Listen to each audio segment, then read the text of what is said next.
Hari ini aku menemukan iklan rumah ular peliharaan. Saat aku mengkliknya, aku melihat kandang yang cukup sampah dengan handuk kertas sebagai lantainya, kotoran di seluruh kaca, dan tidak ada satupun barang yang sebenarnya dibutuhkan seekor ular. Hey, $55. Sejujurnya itu bukan tawaran yang buruk. Ayo kita selamatkan ular ini. Jadi aku berkendara menemui penjualnya dan membeli akuarium itu seharga $55. Oke, udah aku masukin ke mobilku dan aku harus segera membawa pulang untuk memastikan ular di dalamnya sehat. Kalau iya, aku akan merombak sampah ini menjadi rumah impian untuk memberikan kehidupan terbaik bagi ular di dalamnya. Tanpa berlama-lama, ayo.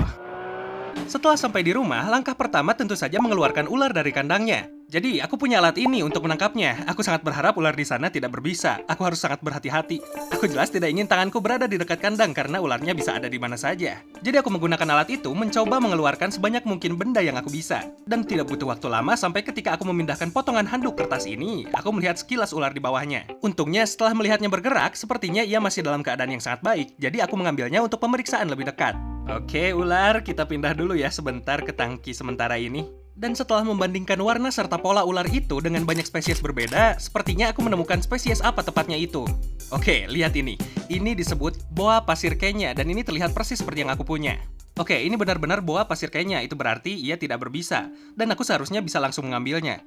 Kamu gak akan gigit kan? Awalnya aku cukup takut untuk mengambilnya, tetapi kemudian aku menyadari bahwa ia sebenarnya sangat santai dan ramah. Lihat ini, dari apa yang aku tahu, spesies ini sebenarnya adalah peliharaan yang sangat-sangat bagus. Jadi bakal keren sih. Tapi alasan utama aku sangat bersemangat tentang spesies ini adalah karena mereka memiliki kemampuan khusus untuk mengubur diri di lantai dan muncul tiba-tiba untuk menyergap mangsa saat mangsa itu lewat. Iya, aku harus lihat itu pasti akan keren. Nah, oke, pertama untuk mulai proses transformasi kandang ini, langkah nomor 1 adalah mengeluarkan dekorasi jelek yang tersisa. Oke, aku gak tahu kenapa ada semua barang acak di sini, seperti tanaman palsu raksasa ini sama sekali nggak dibutuhkan sama si boa. Jadi aku kumpulkan semua itu dan membuangnya langsung ke tempat sampah di mana tempat seharusnya. Dan yang tersisa ini sangat buruk. Hanya ada handuk kertas untuk lantai dan tumpukan kotoran acak. Ya, boa pasir butuh setidaknya beberapa inci substrat untuk lantai agar mereka bisa masuk dan menggali. Jadi ini pasti tidak cukup bagus. Ya, ayo kita keluarkan. Dan kenapa ada bercak merah di sini? Coba ngapain? Ih, gele. Setelah mengeluarkan sisa kotoran, aku akhirnya harus mengeluarkan silet kecil dan mengeruk semua tumpukan kecil lem dan kotoran dari dinding. Aku gak tahu kenapa banyak yang beginian, tapi mereka jelek dan harus kita singkirkan. Oke, sekarang kita tinggal punya tanknya dan disinilah bagian serunya.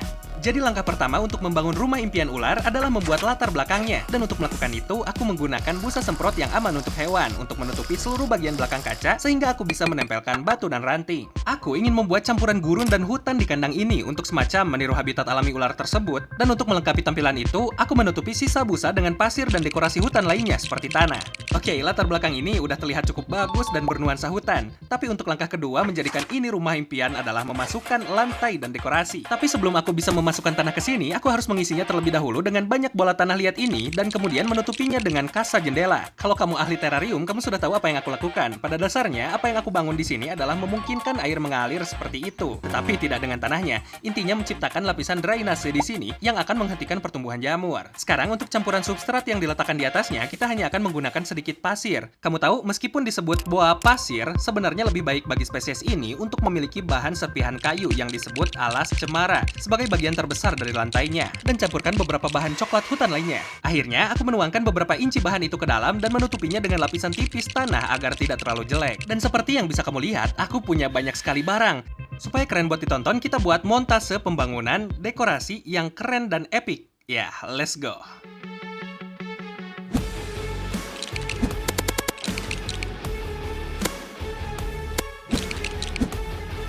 Iya, itu cukup keren kan? Tapi sekarang kamu mungkin menyadari bahwa sisi kiri dan kanan kandang terlihat cukup gersang dan kosong. Nah, itu karena langkah nomor 3 adalah dekorasi buatan sendiri di sana.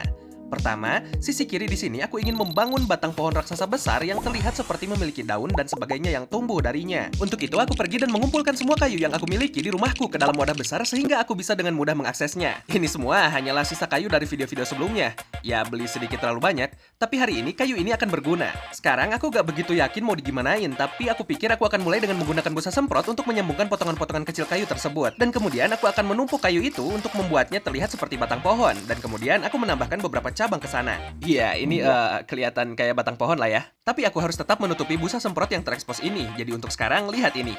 Ini hanyalah sekumpulan lumut karpet, dan aku pada dasarnya hanya akan menempelkannya ke pohon. Supaya kelihatan kayak ada daun yang tumbuh darinya, seharusnya terlihat cukup bagus. Dan dengan pistol lem tembakku, itulah yang kulakukan. Setelah menaruh lumut di sana, aku menutupi sebagian besar busa semprot yang terekspos dengan tanah, dan kemudian mengelem beberapa daun asli yang menggantung dari pohon. Oke, udah kelihatan kayak pohon nih, dan kita selesai. Dan itu berarti kita bisa pindah ke dekorasi DIY sisi kanan. Dan untuk memulainya, aku punya dasarnya di sini. Ini adalah dekorasi gua biasa yang bisa kamu beli untuk tempat ular bersembunyi. Tapi pada akhirnya aku mengeluarkan beberapa batu asli dan menggunakan lebih banyak busa semprot untuk menempelkannya ke seliling gua. Jadi yang asalnya kayak dekorasi yang aku beli dan membosankan, jadi ya ini membuatnya terlihat bagus dan alami. Oke, itu dia. Gua batu kecil yang bagus. Dan seperti yang bisa kamu lihat, itu cukup dalam dan gelap di sana. Kita nyalain senternya ya. Coba lihat itu. Kayaknya di sana nyaman banget ya. Kayaknya ularnya akan suka untuk masuk dan bersembunyi di sana. Dan sekarang langkah terakhir menyelesaikan rumah impian hutan ini adalah mendapatkan beberapa tanaman. Oke, seperti biasa, aku gak punya apapun sekarang, jadi ayo kita beli ke toko tanaman. Oke, aku di toko tanaman sekarang, dan seperti yang bisa kamu lihat, mereka punya pilihan yang bagus dan indah di sini. Tapi sebenarnya aku tinggal pilih sesuatu yang paling kecil yang bisa kutemukan. Nih, bagian kecil-kecil, jadi kita ambil rumput ini.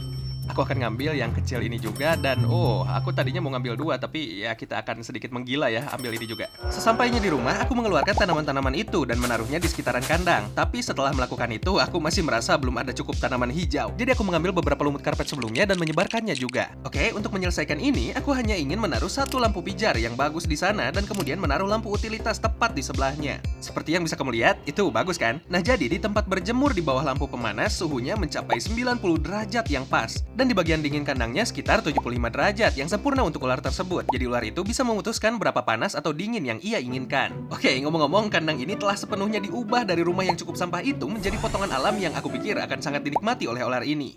Oke, kurasa aku akan mengeluarkan handuk kertas ini. Tadinya aku menempatkan boa pasir Kenya ini di kandang sementara ini. Dan lihat dia. Oke, jadi aku langsung aja ambil dan mengangkatnya seperti ini. Dan selamat datang di rumah barumu, nah. Aku harap kamu menyukainya. Dia langsung menguburkan dirinya ke tanah. Kurasa sampai jumpa lagi nanti, kawan. Saat aku bilang dia suka menggali di lantai, aku nggak bercanda. Aku nggak tahu sudah seberapa lama ular ini nggak punya kesempatan untuk bisa melakukannya. Tapi kamu bisa tahu dia menyukainya. Bro, aku juga bahkan nggak tahu kemana ular itu pergi. Tapi, tunggu. Sekarang kamu bisa melihat ekornya di sana. Tapi selain itu, ia benar-benar menghilang.